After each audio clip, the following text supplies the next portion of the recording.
Have you ever prayed for something so long that you started wondering if God was listening?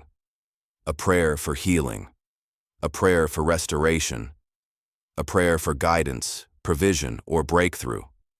You asked. You waited. Yet the answer never seemed to come. So what do we do when heaven feels silent? In this exploration, we uncover one of the most misunderstood truths about prayer. Why some prayers seem unanswered, why God's silence is not always his absence, and how waiting seasons often become the very place where faith is strengthened. Because sometimes God changes the situation, sometimes he changes the person inside the situation, and sometimes the answer you've been waiting for is bigger than you ever imagined. The question is not whether God hears your prayers. The question is whether he's answering in a way you have not yet learned to see. When heaven feels silent, there are few questions more painful than this one. Why isn't God answering my prayer? It is a question whispered in hospital rooms, prayed through tears in lonely bedrooms, and carried silently through years of waiting, hoping and wondering if heaven is listening at all. For many people, the silence becomes harder to bear than the problem itself. Have you ever prayed for something so long that you started measuring time by disappointment? Not days or weeks, but years.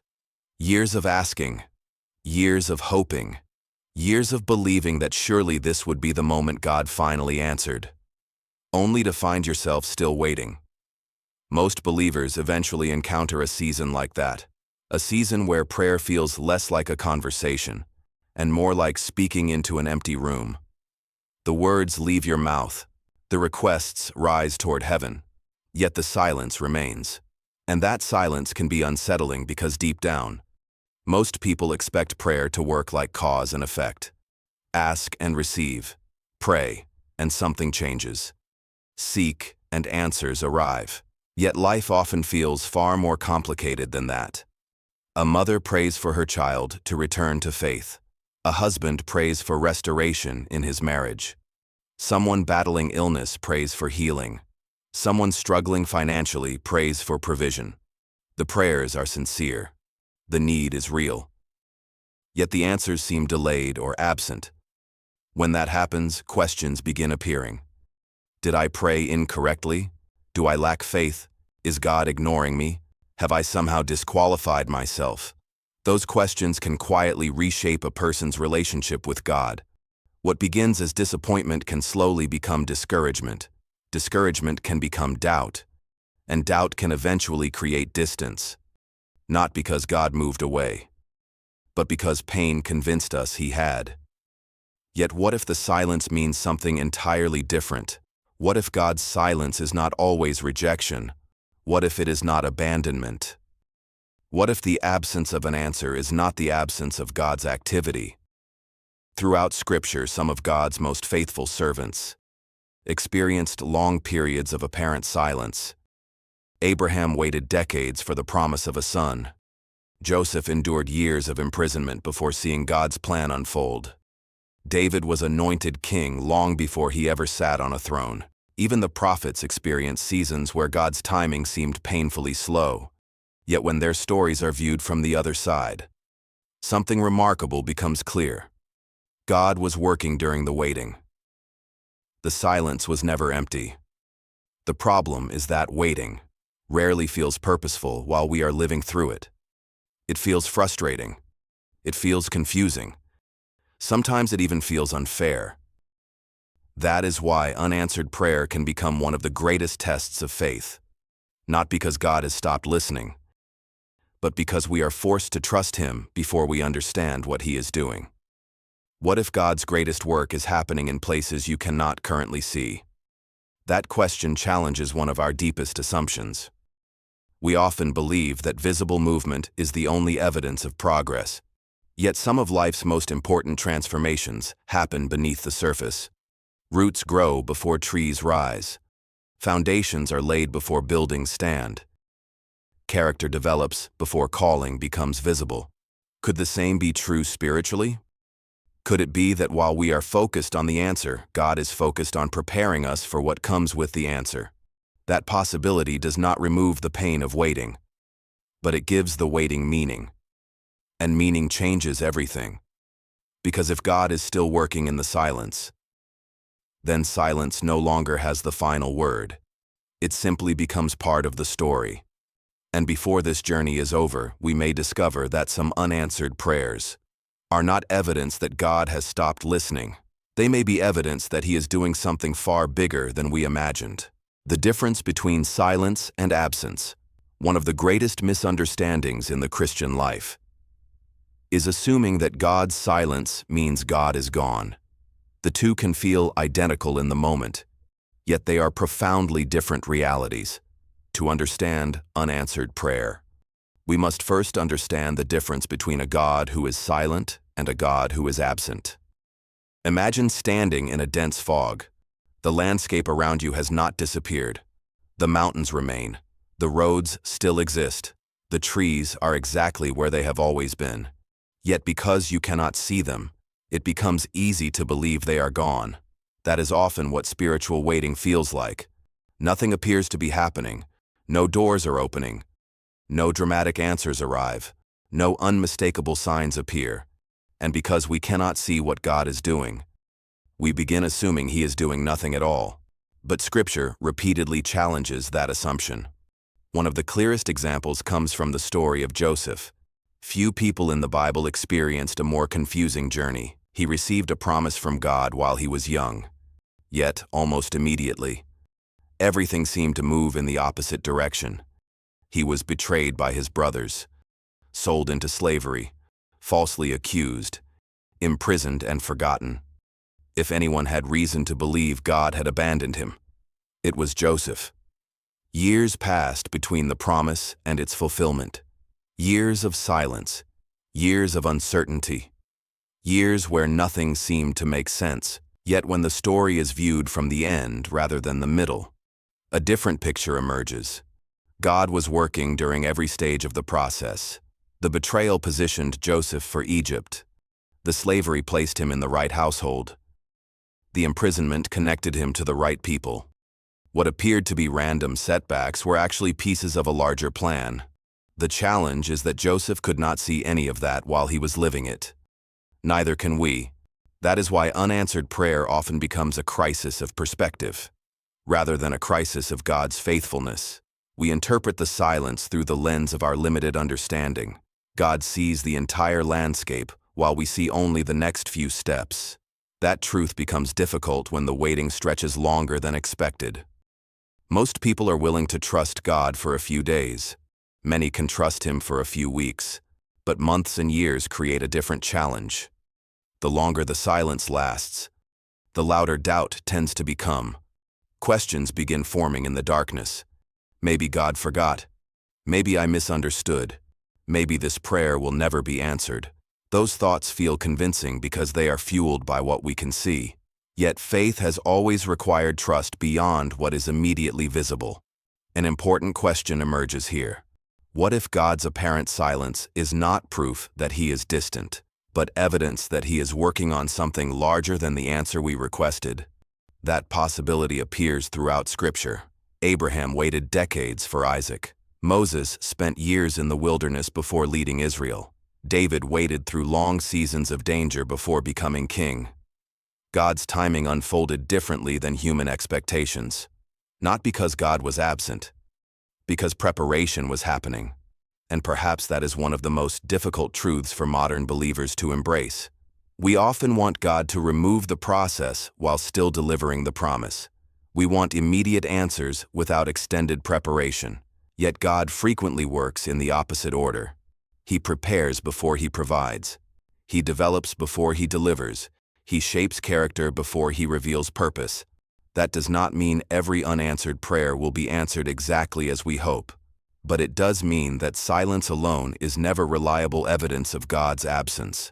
The fog may hide the landscape for a season. The road may feel uncertain. The destination may seem distant. Yet none of those things mean God has stopped working. Sometimes the most important lesson of unanswered prayer is learning to trust the presence of God even when we cannot hear His voice. And for many believers, That lesson becomes the foundation for a faith far stronger than the one they had before the waiting began. When the answer isn't what you asked for. One of the hardest truths about prayer is that sometimes God answers, just not in the way we expected. That reality has challenged believers for centuries, because it forces us to confront a difficult question. What happens when God gives us what we need instead of what we asked for? Most people imagine unanswered prayer as a closed door, a request denied, a hope left hanging in uncertainty. But sometimes what feels like unanswered prayer is actually a different answer than the one we wanted. Imagine a child asking to drive a car. The request may be sincere and the desire completely genuine, yet a loving parent understands dangers the child cannot yet see. What feels like withholding is actually protection. What feels like rejection is actually wisdom. Scripture is filled with moments like that. One of the most powerful examples comes from the Apostle Paul. Here was a man who had witnessed miracles, planted churches, and experienced extraordinary encounters with God. Yet Paul carried something he described as a thorn in the flesh. We are never told exactly what it was. We only know that it caused suffering. 3 times Paul pleaded for it to be removed, and 3 times the answer was no. Imagine that for a moment. The Apostle Paul prayed. The prayer was sincere. The need was real. Yet the situation remained unchanged. Why would God refuse such a request? Because he was accomplishing something greater than immediate relief. God's response was simple but profound. My grace is sufficient for you, for my power is made perfect in weakness. Those words reveal a principle that appears throughout Scripture. Sometimes God changes the circumstance. Sometimes he changes the person inside the circumstance. And occasionally the second miracle becomes more important than the first. That same pattern appears again and again in the lives of God's people. Moses wanted to enter the promised land. David wanted to build the temple. Jonah wanted judgment upon Nineveh. Martha wanted her brother healed before death came. Each approached God with expectations about how the story should unfold. Yet God's plans consistently reached beyond what they could see in the moment. What looked like disappointment often became part of a larger purpose that only made sense later.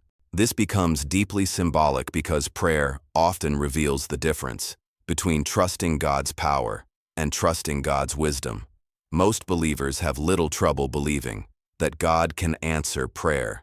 The harder question is whether we trust that God knows how to answer it. Those are not always the same thing. Faith is easy when God's answer matches our expectations. Faith becomes far more difficult when his answer takes us somewhere we never intended to go. An important question emerges here. Would you still trust God if his answer ultimately proved wiser than your request? That question reaches into the very heart of faith. Because genuine faith is not merely confidence in God's ability, it is confidence in his character. Confidence that he sees what we cannot see. Confidence that his perspective extends beyond the horizon of our understanding. The challenge is that wisdom rarely feels comforting while we are living through it. Joseph could not see the purpose of prison. David could not see the purpose of waiting. Paul could not immediately see the purpose of weakness. Yet looking back, each discovered that God's apparent denial had been part of a larger design. The very thing they wanted removed became part of the process God used to shape their future. That does not mean every disappointment is easy to understand. Some questions remain unanswered this side of eternity. Some losses still hurt. Some prayers still leave scars. Yet Scripture continually points believers toward a deeper reality. The goal of prayer is not merely obtaining desired outcomes. The goal of prayer is relationship with God. Sometimes the greatest answers emerge from the very prayers that seemed unanswered at first, because those moments teach us to trust God himself, rather than simply the results we hope to receive. And perhaps that is where prayer reaches its deepest purpose. Not when every request is granted exactly as we imagined, but when trust grows strong enough to rest in God's wisdom, even when the answer looks different than we expected, because in those moments, faith stops depending upon outcomes and begins resting in the character of the one who hears every prayer. The hidden barriers to answered prayer. By now, a difficult truth has started to emerge. Not every unanswered prayer is the result of God's silence.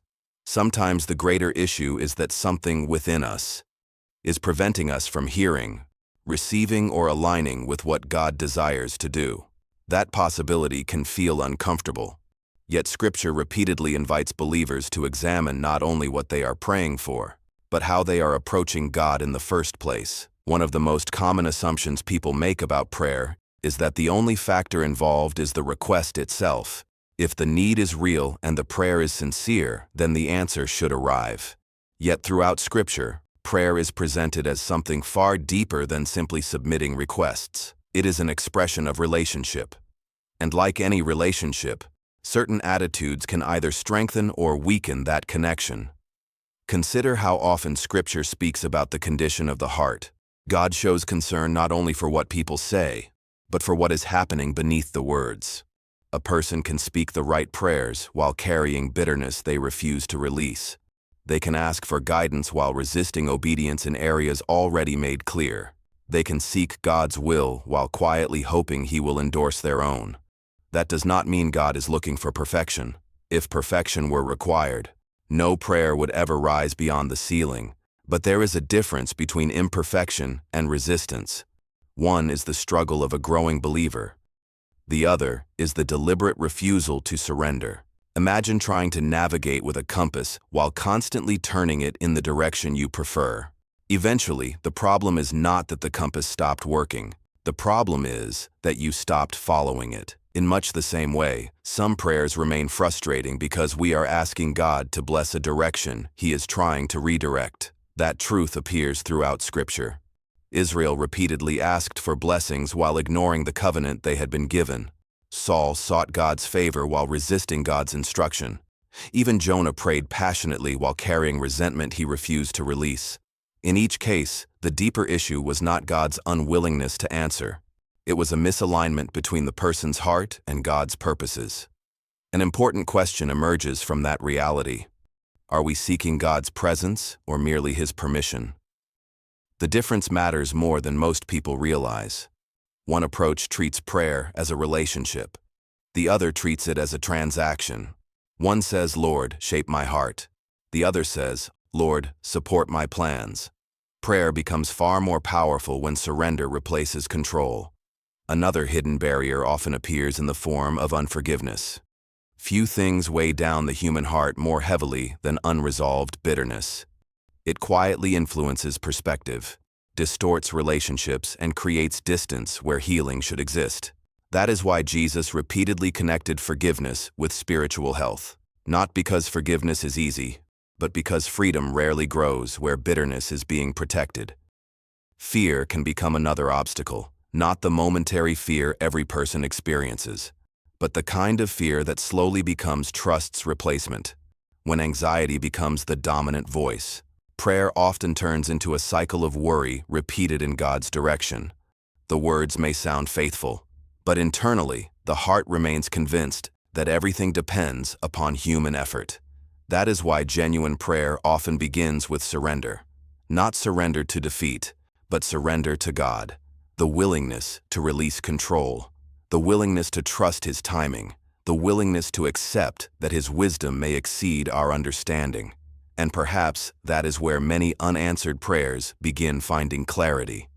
Not because circumstances suddenly change overnight, but because the person praying begins to change. The heart softens, perspective widens, trust deepens, the relationship grows stronger. Sometimes the greatest breakthrough is not the answer we receive. Sometimes the breakthrough is becoming the kind of person who can faithfully trust God whether the answer arrives today, tomorrow, or years from now. The prayer, God always answers. After all the questions, all the waiting, and all the uncertainty, one truth remains. God's greatest goal has never been merely answering prayers. His greatest goal has always been drawing people closer to Himself. That truth changes how we understand every season of waiting. When people talk about unanswered prayer, they often focus on the requests that seem to remain unfinished, the healing that hasn't come, the relationship that hasn't been restored, the opportunity that never appeared, the burden that still feels heavy. Those realities are real. and Scripture never asks believers to pretend otherwise. Yet beneath every prayer lies a deeper question. What if God's ultimate purpose is not simply changing our circumstances? What if His greater purpose is transforming our hearts while we walk through them? That possibility appears throughout the entire Bible. God uses seasons of waiting to accomplish something deeper than immediate relief. Abraham's waiting produced trust. Joseph's suffering produced character. David's years of uncertainty produced dependence.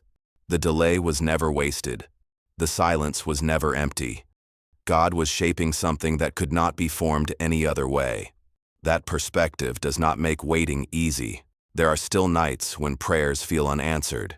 There are still moments when the silence feels heavy. There are still seasons when people wonder whether heaven is listening at all. Yet Scripture continually invites believers to look beyond the immediate moment and consider the larger story God may be writing, because sometimes the answer arrives exactly as we hoped. Sometimes the answer arrives differently than we imagined, and sometimes the answer takes so long that we are transformed before it ever appears. That may be one of the greatest mysteries of prayer. We approach God seeking a change in circumstances. While God is often working on something far deeper, we ask Him to remove the storm, and He begins strengthening us within it. We ask Him to shorten the journey, and He begins teaching us through it. We ask Him for immediate answers, and He begins building enduring faith. An important question emerges here. What if the most powerful prayers are not the ones that get everything they ask for?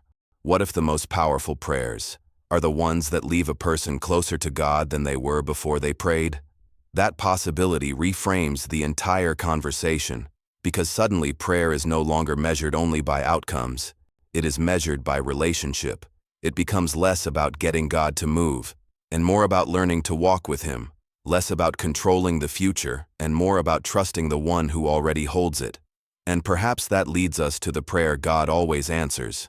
Not necessarily the prayer for immediate success, not necessarily the prayer for immediate comfort, but the prayer of surrender, the prayer that says, "Lord, teach me," the prayer that says, "Lord, shape me," the prayer that says, "Lord, help me trust you even when I cannot see what you are doing." Those prayers never fall into silence, because they align with the very thing God has been doing all along, drawing hearts closer to Himself.